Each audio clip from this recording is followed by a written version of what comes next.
Hello नमस्कार साथियों, स्वागत है आप सभी का द मैजिक क्लास पर। साथियों, आज बात करेंगे अपन भारत के संविधान में। संविधान के अंदर आज बात करेंगे राष्ट्रपति की। राष्ट्रपति से रिलेटेड है वो 20 क्वेश्चन है मैं लेकर आया हूँ। वैसे अगर बात करें तो 20 क्वेश्चन में राष्ट्रपति का टॉपिक है, क्लियर नहीं होता है, काफ़ी बड़ा टॉपिक है राष्ट्रपति का। लेकिन मैं कोशिश करूंगा कि आपका इस 15-20 क्वेश्चन के अंदर मैं लगभग आपको जो एग्ज़ाम के अंदर आते हैं ये जो क्वेश्चन है इससे रिलेटेड और भी जो भी होगा मैं आपको साथ में बताता रहूँगा। आप दोस्त सभी इस क्लास को थोड़ी पूरी देखना, थोड़ी लंबी क्लास होगी, एक्स्ट्रा जो भी बताऊंगा वो भी आप ध्यान में रखना। क्लास को पूरी देखना और क्लास पर अगर एक बार आप क्लास को शेयर ज़रूर कर दें और चैनल पर अगर नए हो तो चैनल को प्लीज़ सब्सक्राइब भी कर दीजिएगा। चलो साथियों, आज अपन बात करते हैं। आराम से क्लास को आप देखिए और जो भी हो कोई क्वेश्चन पूछता हूँ कमेंट के अंदर जवाब ज़रूर देना, और क्लास कैसी लगी लास्ट में वो भी आप मुझे कमेंट में बताना। शुरू करते हैं आज की क्लास का। अपना पहला क्वेश्चन, संघीय कार्यपालिका संविधान के किस भाग में है? अगर बात करें कार्यपालिका मैं क्यों लेकर आया हूँ, क्योंकि जो लोकतंत्र है वो अपना 3 भागों में होता है। लोकतंत्र एक जो है कार्यपालिका होती है, उसके बाद में एक है न्यायपालिका और उसके बाद में एक है विधायिका। ये 3 है। अब उसके अंदर देखें तो विधायिका के अंदर जो विधानसभा है जो राज्य से रिलेटेड आ जाती है, न्यायपालिका के अंदर सुप्रीम कोर्ट फिर उच्च न्यायालय वो आ जाते हैं, और कार्यपालिका के अंदर राष्ट्रपति, उपराष्ट्रपति, प्रधानमंत्री ये सभी कार्यपालिका के अंदर आ जाते हैं। संघीय कार्यपालिका का मतलब होता है कि संघ के जो कार्यपालिका के अधीन जो भी है जो कार्य कर रहे हैं, जो भी अपना चर्चा करेंगे राष्ट्रपति, उपराष्ट्रपति, आगे इससे संघीय कार्यपालिका के जितने भी है राष्ट्रपति, उपराष्ट्रपति, प्रधानमंत्री, ठीक है, लोकसभा, राज्यसभा, संसद, तो सभी के बारे में इनके बारे में चर्चा करते रहेंगे। तो इससे रिलेटेड सबसे पहले अगर राष्ट्रपति के बारे में पूछते हैं तो संघीय कार्यपालिका से ही शुरू होता है। संघीय कार्यपालिका है यह संविधान के भाग 5 के अंदर होता है, और इसके अंदर अगर आप आर्टिकल की अगर बात करते हैं तो आर्टिकल 52 से लेकर 151 तक है वो अनुच्छेद होते हैं। किसके अंदर? आर्टिकल, इसके अंदर संघीय कार्यपालिका के अंदर 52 से लेकर 151 तक होते हैं, ठीक है। तो इसीलिए ये क्वेश्चन अपने पहले ये बैठ जाता है कि संघीय की जो कार्यपालिका है संविधान के भाग 5 के अंदर है। अभी आगे बात करेंगे संघीय की कार्यपालिका शक्ति किसके अंदर होती है, ठीक है। और भारत के अंदर जो संसदीय व्यवस्था है इसको अपनाया गया है। इसमें जो मंत्रिपरिषद होती है वो लोकसभा के प्रति उत्तरदायी होती है, और जो राष्ट्रपति होता है वो कार्यपालिका के अंदर नाम मात्र का होता है, ठीक है, ये आपको पता होना चाहिए। और जो प्रधानमंत्री होता है वो कार्यपालिका का वास्तविक मंत्रिमंडल होता है, ठीक है। तो ये भी अपने को पूछ लिया जाता है कि राष्ट्रपति है तो राष्ट्रपति है वो क्या है, संघ की कार्यपालिका नाम मात्र का होता है, प्रधानमंत्री है वो अपने वास्तविक होता है। तो ये चीज़ें होती है, अभी आगे चर्चा करेंगे पूरी आराम से। इस क्वेश्चन का जो राइट आंसर है वो अपना सी हो जाएगा। अभी बात करते हैं क्वेश्चन नंबर 2 की। भारत के संघ की कार्यपालिका की शक्ति है वो किस में निहित होती है, यानी कि संघ के कार्यपालिका शक्ति। तो इस क्वेश्चन का अपना जो राइट आंसर है वो हो जाएगा बी, यानी कि प्रेसिडेंट। राष्ट्रपति के हाथ में जो शक्ति होती है संघ की कार्यपालिका, यानी लोग केंद्र के लोग जो कार्य है, ठीक है, उनकी क्या, जैसे कोई भी अगर प्रस्ताव पास होता है या कोई भी कार्य होता है भारत के अंदर तो वो राष्ट्रपति की अनुमति के बाद ही होता है। इसलिए कहा जाता है कि संघ की जो कार्यपालिका है, चाहे लोकसभा का प्रस्ताव, राज्यसभा का प्रस्ताव, संसद का, सुप्रीम कोर्ट का, तो सभी उनकी जो पावर है वो राष्ट्रपति के हाथ में है। अंत में जाकर राष्ट्रपति ही उनको अगर प्रस्ताव पारित अगर उनको करता है तो ही वो उनका वो प्रस्ताव पारित होता है। तो इसलिए कहा जाता है कि संघ की कार्यपालिका है उसकी शक्ति किसके अंदर है, तो वो राष्ट्रपति के अंदर निहित है। आगे बढ़ते हैं क्वेश्चन नंबर 3 की तरफ। राष्ट्रपति का पद संविधान के किस अनुच्छेद में निहित है? तो ये आप सभी को पता है, आर्टिकल 52। आर्टिकल 52 क्या कहता है कि भारत का एक राष्ट्रपति होगा, ठीक है। राष्ट्रपति का पद है वो आर्टिकल 52 के अंतर्गत होता है। उसके बाद में कहा जाता है कि राष्ट्रपति है वो भारत का क्या होता है, प्रथम नागरिक होता है, ठीक है। प्रथम क्या होता है, नागरिक है वो होता है। तो ये भी आपको साथ में ध्यान रखना है। आगे बात करते हैं क्वेश्चन नंबर 4 की। जो भी इससे रिलेटेड होगा मैं आपको इसके अंदर आगे है वो बताता रहूँगा साथ साथ में। क्वेश्चन नंबर 4, भारतीय संविधान की किस अनुच्छेद में संघ की कार्यपालिका की शक्ति है वो राष्ट्रपति के अंदर होती है? अभी पहले चर्चा की थी कि संघ की कार्यपालिका की जो शक्ति है वो राष्ट्रपति के अंतर्गत होती है, यानी कोई भी अगर प्रस्ताव या कुछ पास होता है वो राष्ट्रपति की अनुमति के बाद ही होता है। तो वो किस आर्टिकल के अंदर कहा गया है, यानी किस अनुच्छेद के अंदर कहा गया है? तो इसका राइट आंसर अपना सी, यानी 53। आर्टिकल 53 के अंदर कहा गया है कि जो संघ की कार्यपालिका की शक्ति होगी वो राष्ट्रपति के अंदर ही निहित होगी या राष्ट्रपति के पास में होगी। तो राइट आंसर इसका क्या हो जाएगा? राइट आंसर अपना हो जाएगा सी। आगे बात करते हैं क्वेश्चन नंबर 5 की। निम्न में से भारत के किस राष्ट्रपति का कार्यकाल सबसे अधिक रहा है? क्या कहा गया है? सबसे अधिक कार्यकाल किस राष्ट्रपति का रहा है? तो सी राइट आंसर होगा, यानी डॉक्टर राजेंद्र प्रसाद। डॉक्टर राजेंद्र प्रसाद भारत के फर्स्ट प्रेसिडेंट थे, यानी भारत के पहले जब संविधान लागू हुआ उस समय भारत के जो राष्ट्रपति है वो राजेंद्र प्रसाद को बनाया गया। राजेंद्र प्रसाद है, इनका जो कार्यकाल है वो 1950 से लेकर 1962 तक है, यानी लगभग 12 वर्ष तक भारत के दूसरी बार ये राष्ट्रपति चुने गए थे डॉक्टर राजेंद्र प्रसाद। उसके बाद में अगर बात कर लेते हैं थोड़ी और, एस राधाकृष्णन। एस राधाकृष्णन है जो भारत के प्रथम उपराष्ट्रपति थे। क्या थे? भारत के प्रथम उपराष्ट्रपति थे एस राधाकृष्णन। और भारत के दूसरे सेकंड राष्ट्रपति थे जो थे कौन? एस राधाकृष्णन, जो बने थे 1962 से लेकर 1967 तक इनका कार्यकाल होता है। प्रतिभा पाटिल, इनकी अगर बात कर लेते हैं तो ये भारत की प्रथम महिला राष्ट्रपति थी, प्रतिभा देवी सिंह पाटिल। ठीक है, तो ये भी आपको साथ में ध्यान रखना है। उसके बाद में अगर अपन बात कर लेते हैं प्रणब मुखर्जी की, तो प्रणब मुखर्जी भी थे, ये भी भारत के राष्ट्रपति थे, 13वें राष्ट्रपति थे ये भारत के। कौन से थे? 13वें राष्ट्रपति थे। इनका जो कार्यकाल था वो था अपने 2007 से लेकर 2012 तक। क्या था? 2007 से लेकर 2012 तक है वो प्रणब मुखर्जी का कार्यकाल था। तो ये सभी आपको फैक्ट है साइड के मैंने बताए, वो भी ध्यान रखना है। इसका राइट आंसर अपना है वो सी राइट आंसर हो जाएगा। आगे बात करते हैं क्वेश्चन नंबर 6 की तरफ। संविधान के किस अनुच्छेद में राष्ट्रपति के पद की योग्यता की चर्चा की गई है? यानी कौन से आर्टिकल के अंदर कहा गया है कि राष्ट्रपति के जो पद है उसकी योग्यता क्या क्या चाहिए? यानी राष्ट्रपति का पद आर्टिकल 52 के अंदर चर्चा की थी, आर्टिकल 53 के अंदर संघ की कार्यपालिका की शक्ति थी। ये दो आर्टिकल मैंने आपको बताया। अब बात करते हैं इनकी जो पद है वो किस आर्टिकल के अंदर है। तो इसका जो राइट आंसर है वो हो जाएगा सी, यानी आर्टिकल 58 के तहत राष्ट्रपति के पद की योग्यता होती है। अब पद की योग्यता क्या होनी चाहिए? यानी कि आर्टिकल 58 यह कहता है कि जो भारत का राष्ट्रपति बनने के लिए आपके पास क्या क्या योग्यता होनी चाहिए। सबसे पहली बात होनी चाहिए कि वो भारत का नागरिक होना चाहिए। क्या होना चाहिए? भारत का नागरिक होना चाहिए, सबसे पहली बात। दूसरी बात क्या है? देखो, बात नंबर दूसरी है कि उसकी आयु है वो 35 वर्ष होनी चाहिए। राष्ट्रपति बनने के लिए आपकी आयु 35 वर्ष पूरी होनी चाहिए। तीसरी बात यह होनी चाहिए कि वो लोकसभा का सदस्य निर्वाचन होने लायक होना चाहिए।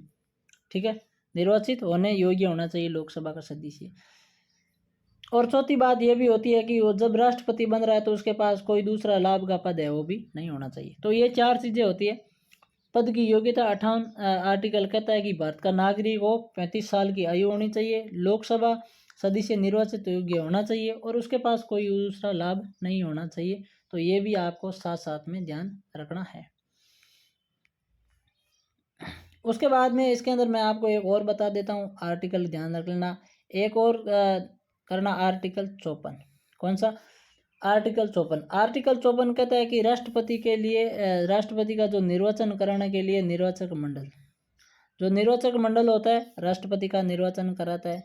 ठीक है, अब राष्ट्रपति के निर्वाचन के अंदर कौन कौन भाग लेता है? तो लोकसभा के सदस्य लेते हैं, राज्यसभा के सदस्य लेते हैं और विधानसभा के जो निर्वाचित सदस्य होते हैं ये सभी क्या लेते हैं?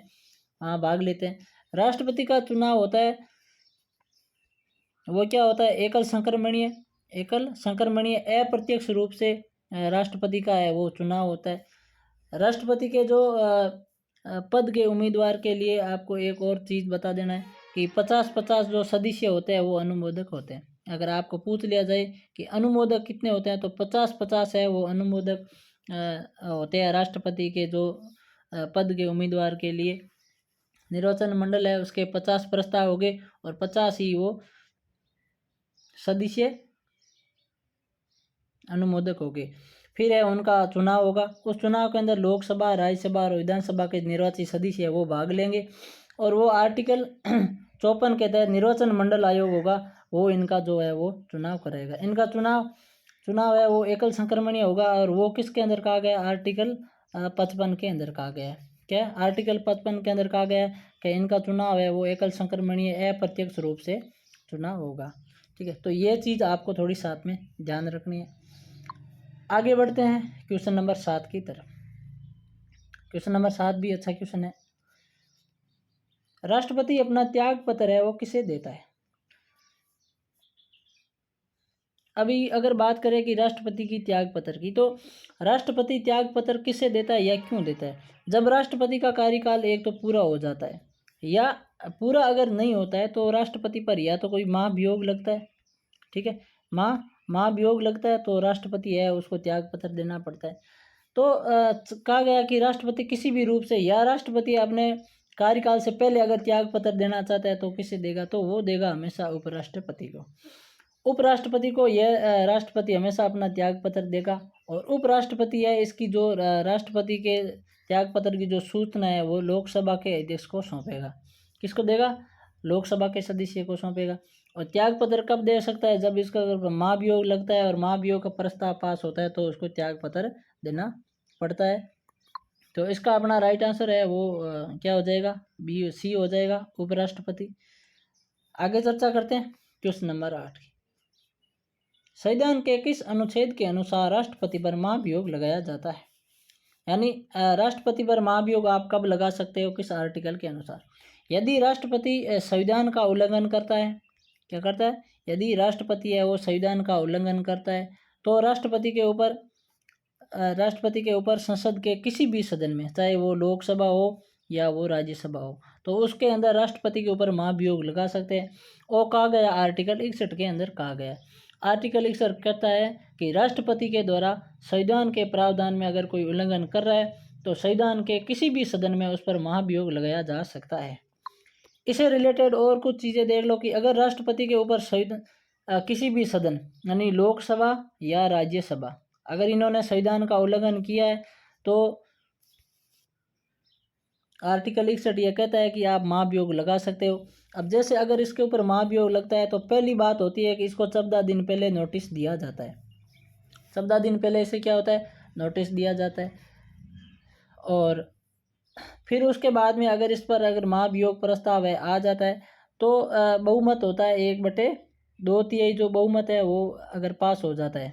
ठीक है, क्या होता है? अगर 2/3 जो बहुमत है वो अगर प्रस्ताव पास हो जाता है तो उसके ऊपर है वो क्या होगा? राष्ट्रपति जो महाभियोग की प्रक्रिया है वो पूरी हो जाएगी। और वो अगर प्रक्रिया पूरी हो जाती है तो उस राष्ट्रपति को त्याग पत्र है वो देना पड़ता है। ठीक है, तो ये आपको ध्यान में रखना है कि महाभियोग देने से पहले उसको 14 दिन पहले नोटिस दिया जाता है। उसके बाद में 2/3 सदस्यों द्वारा जो पारित प्रस्ताव है वो एक सदन से आएगा, एक सदन के बाद में दूसरे सदन में जाएगा। और उस सदन में जाने के बाद उसके आरोप की जांच की जाएगी। वो जांच अगर सिद्ध होती है, ठीक है, और जो सिद्ध वाला है वो 2/3 बहुमत से वो प्रस्ताव है पारित हो जाता है तो उस राष्ट्रपति को अपना त्याग पत्र देना होगा। और वो त्याग पत्र किससे देगा? वो देगा उपराष्ट्रपति को। ठीक है, तो ये सब कुछ कहा गया आर्टिकल 61 के अंदर। ये आपको चीज़ में ध्यान में रखनी है। अभी महाभियोग से रिलेटेड एक और है क्वेश्चन, अच्छा उस क्वेश्चन की आगे चर्चा करेंगे, देखो उससे क्या बनता है। इससे अभी मैंने आपको जो भी एक्स्ट्रा कुछ बताया 2-3 चीज़ें ध्यान रख लेना। एक तो 14 दिन पहले इसको नोटिस दे दिया जाता है। एक है 2/3 अगर बहुमत है वो एक सदन और दूसरे सदन में अगर पारित हो जाता है तो उनको त्याग पत्र देना होगा आर्टिकल 61 के अंतर्गत। आगे बात करते हैं क्वेश्चन नंबर 9 की। भारत के प्रथम मुस्लिम राष्ट्रपति कौन है, या मुस्लिम राष्ट्रपति कौन थे भारत के? प्रथम का पूछा है तो इस क्वेश्चन का जो अपना राइट आंसर होगा ना वो हो जाएगा सी। यानी कि भारत के तीसरे राष्ट्रपति बने थे। पहले राष्ट्रपति डॉक्टर राजेंद्र प्रसाद थे। दूसरे राष्ट्रपति सर्वपल्ली राधाकृष्णन बने थे। और उसके बाद में तीसरे राष्ट्रपति बने थे डॉक्टर जाकिर हुसैन। जाकिर हुसैन भारत के प्रथम मुस्लिम राष्ट्रपति बने थे। और इनका कार्यकाल आप कितना होगा? इनका हो जाएगा, इनका कार्यकाल होगा 1967 से लेकर और 1969 तक क्या होता है। इनसे भी रिलेटेड एक और अच्छा क्वेश्चन है, उनकी आगे चर्चा करेंगे। 62 तक बने थे डॉक्टर राजेंद्र प्रसाद, 62 से लेकर 67 तक राधा कृष्ण बने थे, और 67 से लेकर 69 2 साल तक बने थे। ये भारत के प्रथम मुस्लिम राष्ट्रपति थे। ठीक है।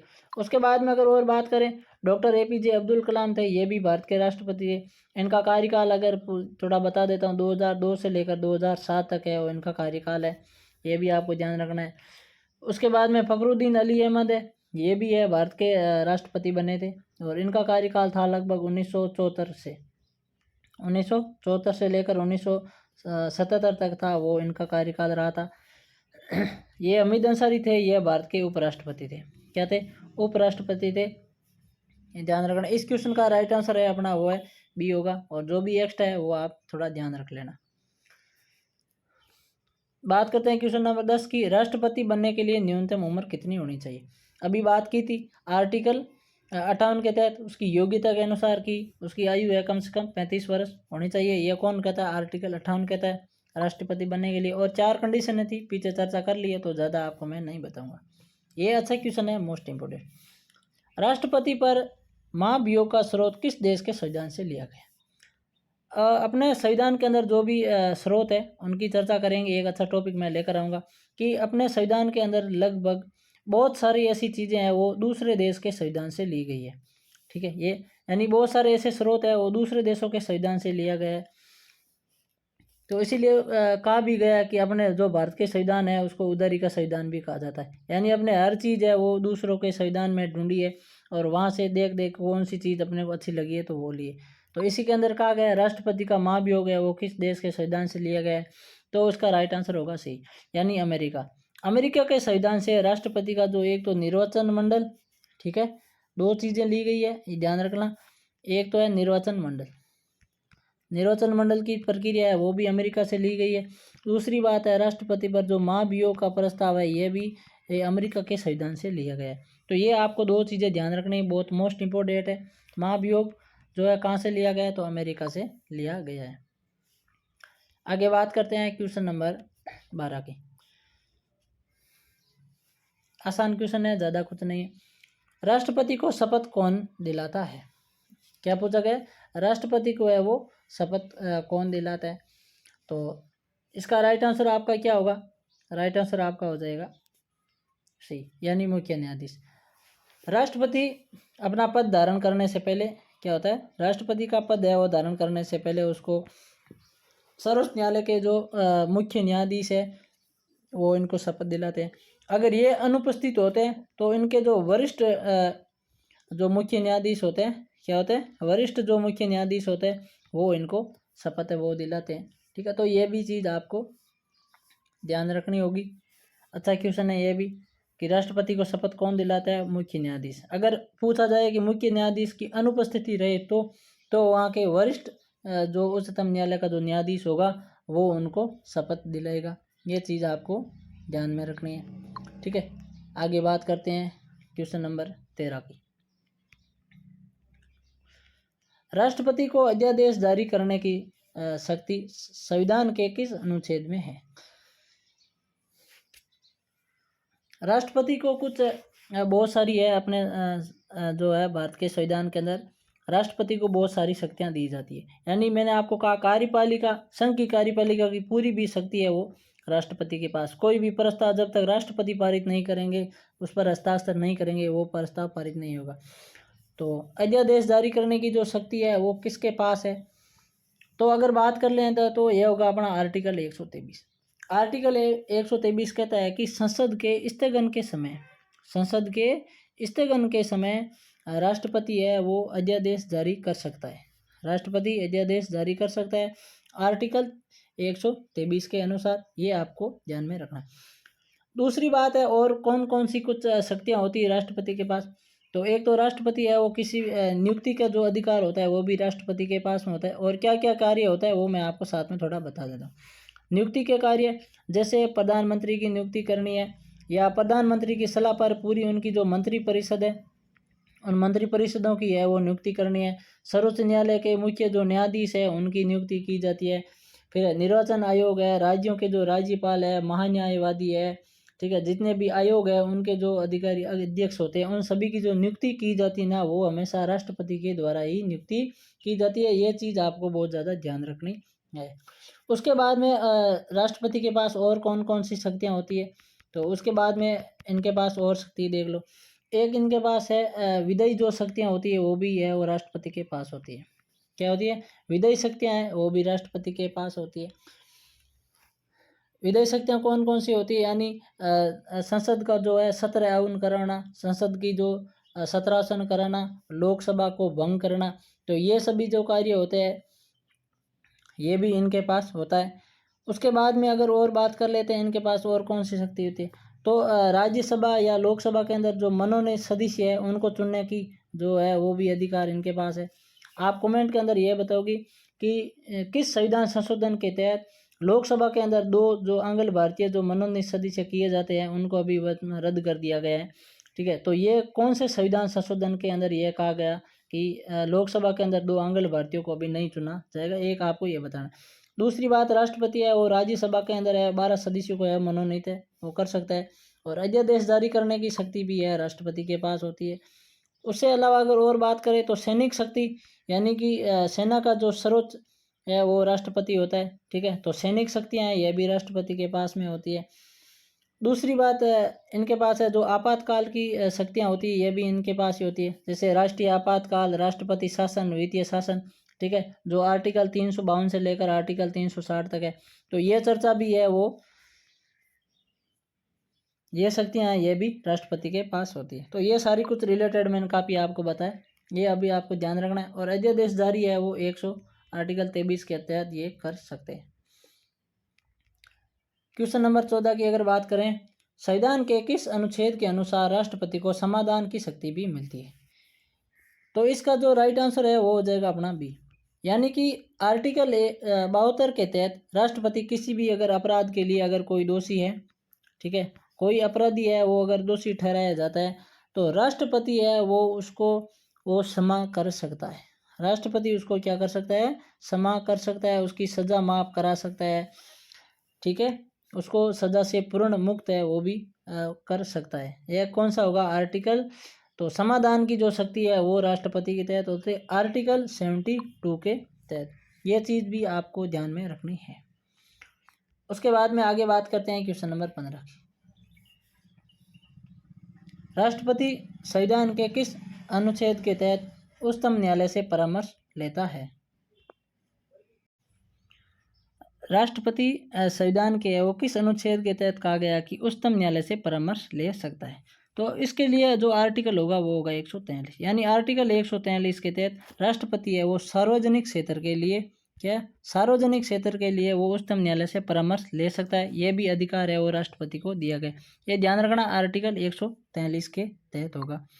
आगे बढ़ते हैं क्वेश्चन नंबर 16 की तरफ। क्वेश्चन नंबर 16, भारत के प्रथम निर्विरोध राष्ट्रपति कौन चुने गए हैं? ठीक है, कौन निर्विरोध राष्ट्रपति कौन चुने गए? तो वो है अपने नीलम संजीव रेड्डी। नीलम संजीव रेड्डी एक बार ये भारत के प्रथम है वो निर्विरोध राष्ट्रपति चुने गए। नीलम संजीव रेड्डी है, इनका जो कार्यकाल है वो क्या है? 1977 से लेकर 1982 तक है। क्या है? 1977 से लेकर 1982 तक है नीलम संजीव रेड्डी का है वो कार्यकाल है, और ये भारत के प्रथम निर्विरोध राष्ट्रपति चुने गए हैं। आगे बात करते हैं क्वेश्चन नंबर 17 की। भारत के किस राष्ट्रपति की मृत्यु अपने कार्यकाल के दौरान ही हो गई थी? तो इस क्वेश्चन का जो राइट आंसर अपना होगा वो जाकिर हुसैन, यानी कि अपने पहले चर्चा की थी कि जाकिर हुसैन का जो कार्यकाल था 1967 से 1969 तक रहा था, और ये भारत के प्रथम मुस्लिम राष्ट्रपति थे। इनकी जो डेथ है वो कार्यकाल के दौरान ही हो गई थी। उसके बाद में जो कार्यवाहक है राष्ट्रपति भी बनाए थे, एक तो वीवी गिरी को है कार्यवाहक राष्ट्रपति बनाया था, फिर जो न्यायमूर्ति मोहम्मद हिदायतुल्लाह थे उनको भी कार्यवाहक राष्ट्रपति बनाया था। उसके बाद में जो वीवी गिरी थे इनको है वो स्थायी रूप से राष्ट्रपति है वो बना दिया गया था। किसको? वीवी गिरी को बाद में स्थायी रूप से राष्ट्रपति बनाया गया था, और उनका जो कार्यकाल था वो 1967 से लेकर 1974 तक है। वीवी गिरी का कार्यकाल भी माना जाता है। ठीक है, तो इसका राइट आंसर आपको ध्यान रखना है जाकिर हुसैन। उसके बाद में बात करते हैं क्वेश्चन नंबर 18 की। राष्ट्रपति के चुनाव से संबंधित विवाद का है वो निपटारा वो कौन करता है? ठीक, तो राष्ट्रपति के निर्वाचन से संबंधित विवादों का जो निपटारा है वो कौन करता है? उच्च न्यायालय क्या करता है? उच्चतम न्यायालय। ये ध्यान रखना, उच्च न्यायालय नहीं करना है आपको, उच्चतम न्यायालय। उच्चतम न्यायालय नाम आए या सर्वोच्च न्यायालय नाम आए तो उच्चतम न्यायालय है वो इनके निपटारा है वो राष्ट्रपति के चुनाव संबंधी अगर कोई विवाद हो जाता है तो ये विवाद आपका करेगा। निर्वाचन अगर अवैध घोषित होता है तो जो भी कार्य होगा वो आपकी अवैध कार्य है वो अवैध नहीं माने जाएंगे। ये भी आपको ध्यान रखना है। तो क्वेश्चन के अंदर पूछ लिया जाए कि राष्ट्रपति चुनाव का विवादी निपटारा है वो कौन करेगा, तो उच्चतम न्यायालय या सर्वोच्च न्यायालय, कुछ भी आए आपको ये आंसर होगा। ठीक है, आगे बढ़ते हैं क्वेश्चन नंबर 19 की तरफ। भारत सरकार का संवैधानिक अध्यक्ष कौन होता है? क्या है? भारत सरकार का संवैधानिक अध्यक्ष कौन होता है? तो वो कौन हो गए? राष्ट्रपति। राष्ट्रपति भारत का प्रथम नागरिक होता है। संघ की कार्यपालिका की शक्ति भी राष्ट्रपति के पास में होती है। राष्ट्रपति है भारत का संवैधानिक प्रधान भी होता है। क्या है? संवैधानिक प्रधान या संवैधानिक अध्यक्ष है वो भी राष्ट्रपति होता है। तीनों सेनाओं का जो सर्वोच्च है वो भी राष्ट्रपति होता है। ठीक है, तो ये सब कुछ राइट आंसर अपना हो जाएगा सी। ये भी ध्यान रखना, काफ़ी मोस्ट इंपोर्टेंट पूछ लिया जाता है, संवैधानिक अध्यक्ष या संवैधानिक प्रधान, तो वो अपना राष्ट्रपति होगा। ठीक है, तो ये चीज़ भी आपको साथ में ध्यान रखनी है। आगे बात करते हैं क्वेश्चन नंबर 20 की। भारत के केंद्र शासित राज्यों का जो प्रशासन है उसका संचालन है वो किसके द्वारा किया जाता है? यानी भारत के अंदर जितने भी केंद्र शासित प्रदेश राज्य है उनके जो प्रशासन का संचालन कौन करता है? वो हमेशा राष्ट्रपति ही करता है। ठीक है, केंद्र शासित प्रदेश है उनका जो संचालन चलाता है उनके प्रशासन का वो हमेशा राष्ट्रपति के तहत ही होगा। ये चीज़ भी आपको ध्यान में रखनी, ये बहुत मोस्ट इम्पोर्टेंट क्वेश्चन है। इसका भी आपको थोड़ा पूछ लिया जाए कि केंद्र शासित प्रदेशों की बागडोर या उनका प्रशासन का संचालन किसके हाथ में होता है, तो वो राष्ट्रपति के अंदर होता है। इसका राइट आंसर अपना हो जाएगा बी। ठीक है, चलो तो दोस्तों ये थे टोटल आज के 20 क्वेश्चन। उम्मीद करूँगा आपको ये क्वेश्चन सभी समझ में आए होंगे और मैंने आपको लगभग बताया, इससे एक्स्ट्रा जो भी था वो भी मैंने आपको बताने की कोशिश की है। ठीक है, तो ये भी आपको थोड़ा ध्यान में रखना है। और क्लास कैसी लगी आप कमेंट के अंदर मुझे ज़रूर बताएं। क्लास अगर अच्छी लगी तो क्लास को शेयर करें और चैनल पर अगर नहीं हो तो सब्सक्राइब करें। आज की क्लास का PDF the magic class app को डाउनलोड करना है प्ले स्टोर में जाकर और वहाँ से आपको इस क्लास का PDF है वो मिल जाएगा। करंट अफेयर की क्लासें कंटिन्यू चल रही है तो वो भी आप सभी दोस्त है ज़रूर देखें। चलो तो दोस्तों आज के लिए बस इतना ही, आगे की नई क्लास के अंदर फिर मिलेंगे। तब तक आप सभी को मेरा जय हिंद जय भारत।